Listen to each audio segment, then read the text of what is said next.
This is the video on how to decrease print costs by blasting messages to our databases. First off,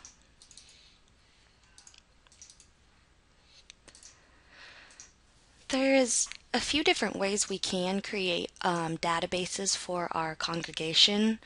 It's important to have these different databases because we can send out messages specifically for our youth group to our youth group members, for our clergy, for our women's group. Each of these can be separate, or it can be the entire full congregation that we are sending a message to. We can actually choose which of these groups we want to blast out a message to. So that's why it's very nice to have the option to send specific messages to each group. So we just, up front, we're going to create specific groups for every one we have in the system. Not only is it nice to be able to directly contact those members, another great added benefit to this is the price reduction and the decrease on print costs and the environmental savings we will have by doing this. So on Sunday, we can blast out a message to our entire congregation, giving them the link to our mobile website that has our program on there, that has all that information. Instead of spending all that money on print costs and printing out those programs, we have an alternative, a really easy alternative to doing this. There's two different ways we can build these databases within our congregation. One way is to actually set up a keyword and have them text in our keyword to join that group. Or if they don't know how to text message, if they're discouraged by text messaging, no problem. We can actually print off something like this, similar to this, and have them fill it out with their first name, their last name, and their mobile number, and then giving us the permission to send them reminders via SMS. So by doing this, they don't have to do anything besides fill this out, give it back to us, and we will actually upload the contact list into our system, and they will be in our group like that. So I'm going to go ahead and actually log into the platform to show you how we can upload a list into our system. A list of contact numbers. So once we are on our home screen, we will go to Groups, Static Groups and Members, Static Members. You'll see right here the button upload.csv. That's where we're going to upload a CSV file. If you're not sure of how the formatting needs to be, it shows you right here.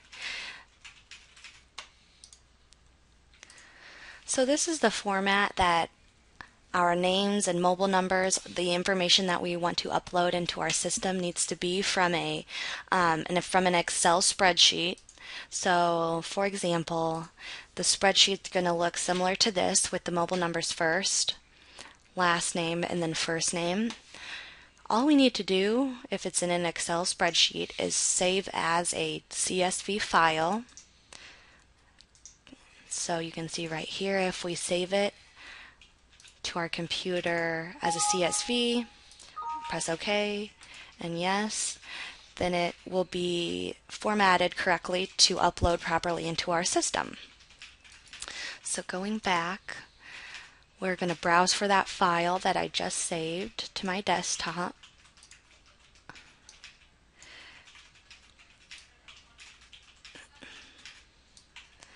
There we go, church email list. Open that. And then it's very important to name the group that we're uploading so our system will recognize it. Even though it says optional, we would definitely want to name that group before uploading. So this is, for example, if this is my youth group, then I'm just going to title it youth group so I know which group that'll be. Go ahead and upload, and if it works successfully, it will look similar to this with all of the numbers on both sides. And if you go back to groups, static groups, and members, static groups, I now see that I have my youth group in here, and it'll give you that total count of mobile numbers that uploaded. So just for example, if we have our full congregation that we want to upload mobile numbers, we would do the same exact thing. Upload that CSV file, browse for that specific file somewhere on our computer, and then title it Full Congregation. So I know when I'm blasting these messages who's going to be receiving them. And I would hit upload. Now, when I'm ready to blast out a message to those groups, I would just go to Campaigns, Blast, create a new one, and let's say for instance we are wanting to blast them the link to our mobile website for church on Sunday so they can get our program, get all that information, donate from our mobile website, all that good stuff. So Sunday church blast. In the message box, that's where I put the message that they are going to receive. So to donate from your phone or to see our program from our mobile website, click here. And that's where we would put the link to the mobile website. Go and save and schedule. I can schedule in advance when I want that message to go out. So if we're doing it 15 minutes after church starts is when we want them to go to our mobile website, we can actually schedule that to be the exact time we want it to be. So you can see here that I can either deliver that message immediately or choose the time and date I want it to go out. And then under available groups is all of my groups that I want to get this message, to receive the message. So if you want everyone in the full congregation to receive this, you can actually add every single group, or if you have the group of the full congregation list, you could just add that group alone. Either way, it's nice because our system, when you hit the dry run button, you will see that our system automatically removes duplicates and opt-outs from the list. So if the same phone number is in our youth group list, our choir list, and our Community of Christ list, it does not matter. They will only receive that message once. So you will see the total count at the bottom of that dry run page. And then when we're ready to launch it off, we just click launch and we're ready to go. This has been the video on how to decrease print costs and how to upload a database of mobile numbers into our system. Thanks.